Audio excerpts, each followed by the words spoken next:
you guys? Welcome back to my channel. I'm back today with another story time. I see that you guys liked my story times, so I'm gonna keep doing story times, even though at times it's kind of bringing back childhood memories and it's kind of creepy. I wanted to kind of work my way through my story times from the beginning to like now. But if you haven't already, make sure to subscribe down below, turn on your post notifications to get notified when I post a new video. I already talked about the story where we used to live in Mexicali. After living in Mexicali, there was a lot of instances that happened in the house. My sister would be able to tell you guys more, but because I wasn't old enough to know. But I'm gonna start talking about the house that we all lived in last. Our last family home where we all lived together.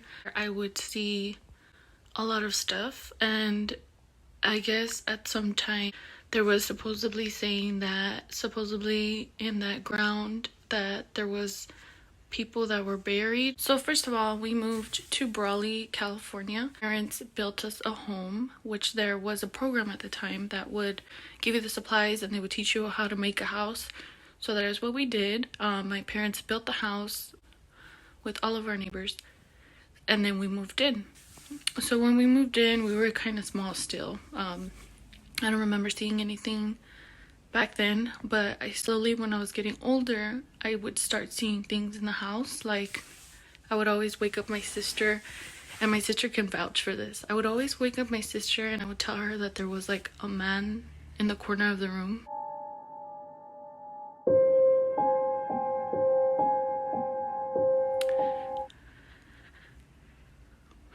Which to this day scares the crap out of me, because I would always be in the room or in the house and I would always see stuff.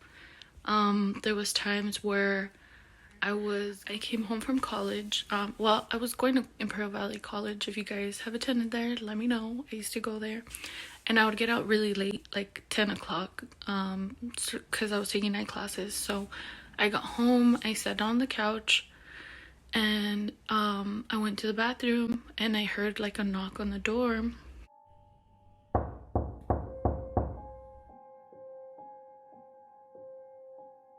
And I was like, what the heck is that? Like, I was like, it's busy, because I thought it was one of my sisters. So when I got out, I expected them for them to be outside the door, and I went to the room and they were asleep. So then I was like, okay, whatever. So then I went to the living room, I was watching TV, and then the door outside, I heard a knock.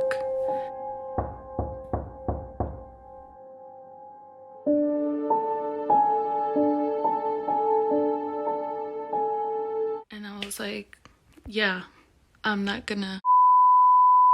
I was like, I'm gonna go to bed.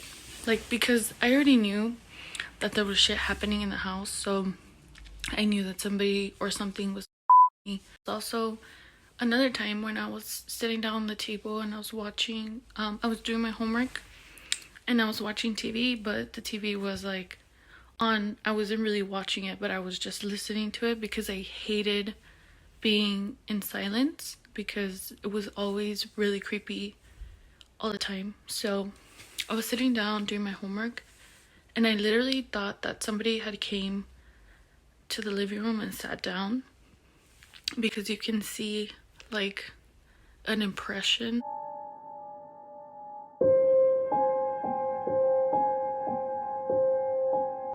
on the couch, like if somebody was sitting there. And I was like, I freaked out. I was home alone, or I don't remember. I think they were all asleep, because I would always get home late and I would do my homework.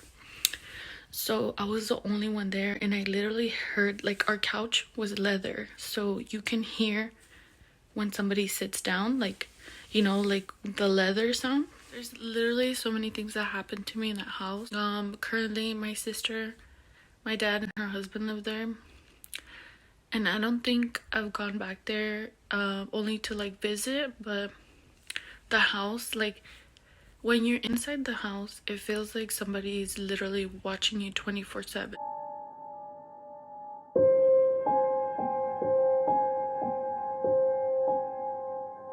Like, and even at nighttime, it's even worse. Like, I do not like to be in the backyard because something happened. An exorcist priest actually came one time to bless our house. That's another story time, just to let you know.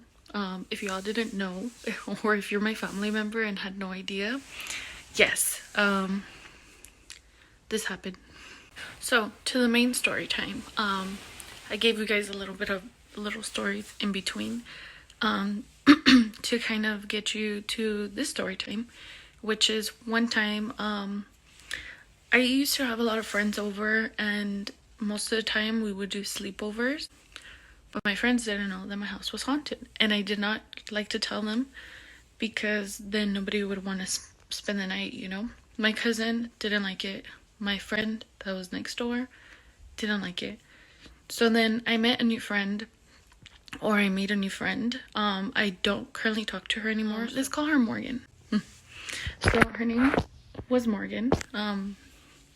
So I was gonna have a sleepover, and Morgan came over. So, like I said before, I used to share a room with my sister, and so it was my sister, Morgan, and myself.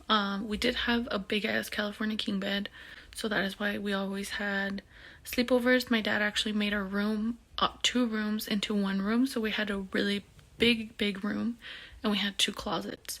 So we didn't like to sleep alone. That is why he actually made 1 room instead of 2, because I always since I was little, I had issues with sleeping by myself because I would always have nightmares, and I would end up on the floor in the room because I was always scared.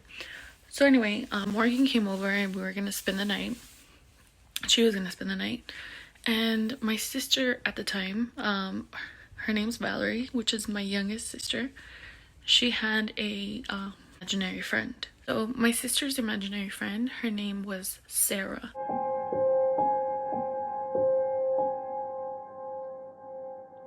And I used to not like Sarah because I used to hate seeing spirits in my house. Like, I would literally see kids or a man or a woman. Like, I would see a lot of shit in the house. So it was me and my older sister, who I shared the room with. We were talking about my sister's imaginary friend, Sarah. I don't like her because I didn't believe in Sarah. Like, I was so mad because I would always see shit in the house that I was like, you don't like her. So literally, as I was sitting down, it was Morgan was in front of me, and then it was my sister, and it was me, and my little sister had entered the room already. She was like, why are you talking about Sarah? And I was like, what the fuck? Like, how did you know I was talking about her? And literally that same second, I heard somebody whisper in my ear.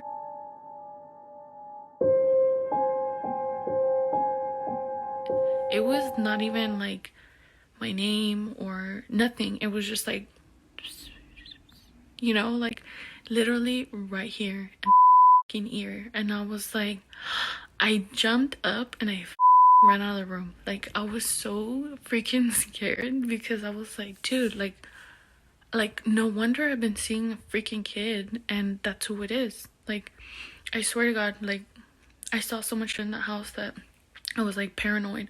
I didn't even know what was real anymore. Like, my friend got freaking scared. Like, she was like, what the hell? So the night she was supposed to spend the night, right? So we got over the whole Sarah situation, but she was like really scared. So I think we slept with the light on, and she woke up in the middle of the night. She was like, oh my God, something's touching my feet. She said that she felt like somebody was like touching her feet.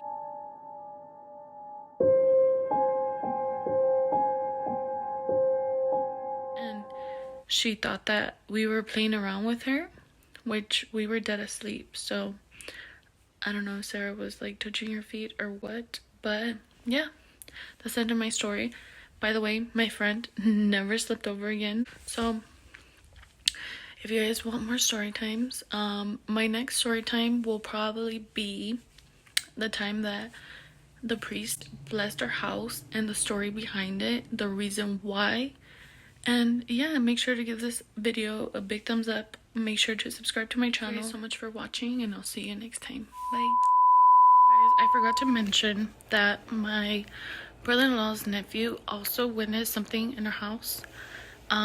They were visiting and he was in the room watching TV, and this was my little sister's room, and the little boy came out running out of the room and he was like, Mom, somebody whispered in my ear. He was like terrified of our house. Like even to this day I think he hasn't gone over, but he was really scared, and I felt so bad because we never thought that anything would happen when people were visiting, you know. But yeah, that was another little piece of story that my sister reminded me of, so I'm gonna add it here.